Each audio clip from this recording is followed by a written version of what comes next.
Deixar de investir em autoconhecimento é arriscar 20% das chances de sucesso.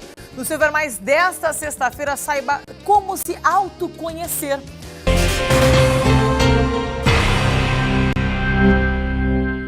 Olha, gente, quando se trata de carreira, deixar de investir em autoconhecimento é arriscar 20% das chances de sucesso. Quando uma pessoa conhece suas características e comportamentos, ela consegue buscar uma atividade alinhada ao objetivo de que se gosta. Mas como fazer isso?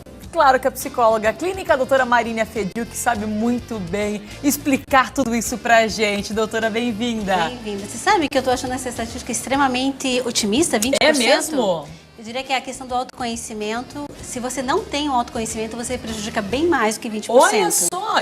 E as pessoas têm dúvida se elas se autoconhecem ou não. Como que a gente faz isso? Na verdade, o autoconhecimento ele é um processo constante. Tá. Né? Na verdade, se eu falar que eu me conheço 100%, não é verdade. Tá. Né? Porque muitos dos nossos comportamentos eles são motivados por experiências do passado e que estão no meu inconsciente. Então, muitas vezes eu não me dou conta de alguns comportamentos que eu estou tendo. Então, quanto mais eu me percebo, quanto mais eu observo as minhas atitudes, quanto mais eu busco fazer cursos, terapia para me autoconhecer, mais domínio eu vou tendo sobre mim mesmo. Olha. E muito mais domínio sobre as minhas escolhas. Entendi. E as pessoas que estão ao nosso redor, elas podem também nos ajudar a fazer esse autoconhecimento? Com certeza. Mas eles são extremamente, digamos, nossos egos auxiliares, né? Eles vão, se você pergunta para o seu marido, por exemplo, como ele te percebe, o que ele percebe que você poderia melhorar, que pontos ele percebe que você ainda não tem um equilíbrio emocional para lidar com algumas situações, ele te dá uma chance maravilhosa de você se conhecer melhor.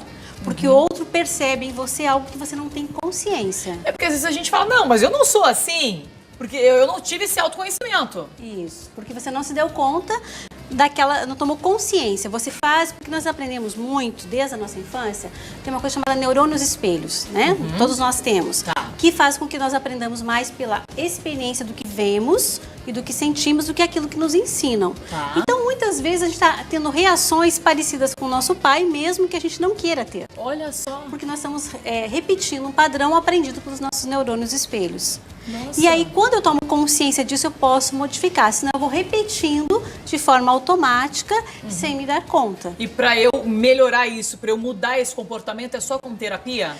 Olha, a terapia é um dos caminhos mais rápidos para isso, né? Claro que a pessoa também pode fazer um exercício de autoobservação.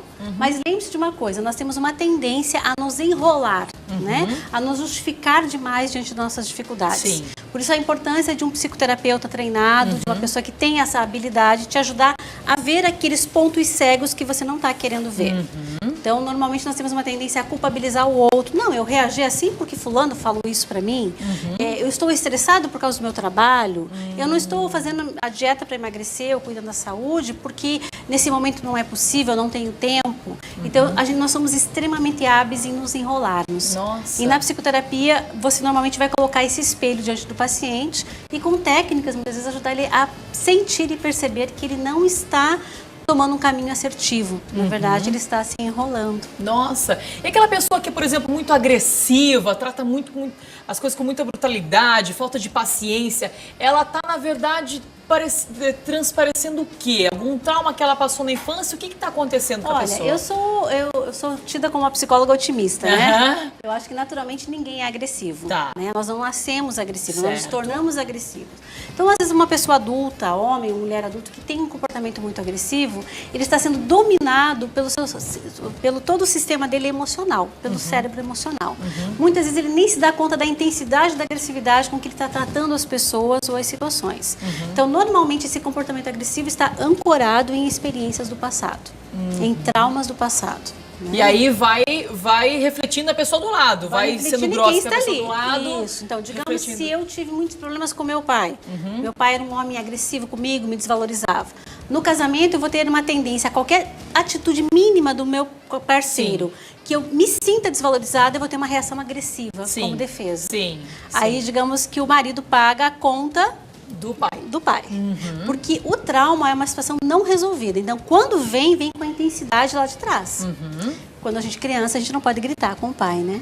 Olha só. Mas aí com o marido eu posso. Aí estoura. Né? né? Liberando. Mas muitas vezes a pessoa que está sendo agressiva não tem essa consciência, tanto que ela se surpreende muitas vezes quando o outro começa a falar, olha, você me magoa, você fala de uma maneira agressiva, eu não quero mais permanecer no casamento ou na amizade, ou até mesmo um chefe no emprego, se você mantiver esse comportamento, e a pessoa se surpreende, né?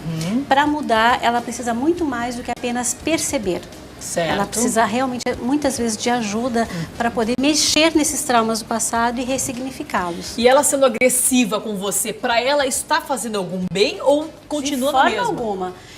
Não dá nenhum alívio para a pessoa. Não, a raiva para nenhum de nós. O sentimento de raiva é o sentimento mais desestabilizador do nosso organismo. Cada 5 minutinhos de raiva, 6 horas para o teu organismo se reequilibrar. Nossa, doutora. Então você vai ter uma série de efeitos no teu corpo. Você vai produzir, por exemplo, noradrenalina, que vai deixar você em estado de estresse, de tensão. Você vai sobrecarregar seus órgãos, né? E você vai baixar a sua imunidade. Então, a raiva não é um sentimento bom. Então, não faz bem para ninguém. Então, a pessoa ela vai ter uma explosão. Ela pode até se sentir levemente aliviada, mas isso não vai ser benéfico para ela, no organismo dela e nem no emocional. Porque ao longo do tempo ela vai perdendo pessoas, oportunidades de trabalho. Quantos profissionais maravilhosos que a gente vê que perde oportunidades porque não tem o domínio de si mesmo, não consegue ter equilíbrio nas suas emoções. Seja chorando demais ou agressivo demais. E quando uma pessoa, por exemplo, é muito ciumenta, o que está acontecendo com ela?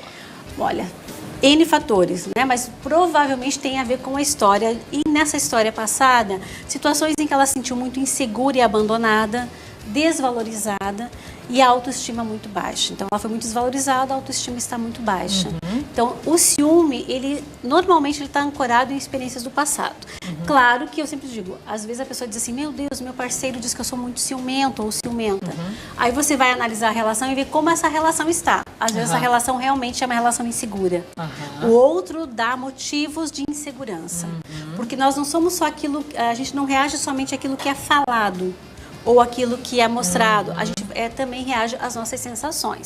O outro pode estar tendo uma traição, eu não sei, mas eu sinto. Entendi. Né? Nós somos seres de sensações também, muito. Doutora Marília, obrigada por seus esclarecimentos. Então, nessa sexta-feira, todo mundo vai começar a se autoconhecer melhor, que isso vai refletir muito na vida familiar, no trabalho, no dia a dia, no modo geral, né, doutora? Eu diria assim, você vai ter o autodomínio de si mesmo, você vai começar a ter equilíbrio na sua vida. Então, é como se você deixasse de ser um carro desgovernado e você começasse a dirigir a sua própria vida. Perfeitíssimo. Obrigada, doutora. Bom fim de semana. Eu que agradeço. Obrigada.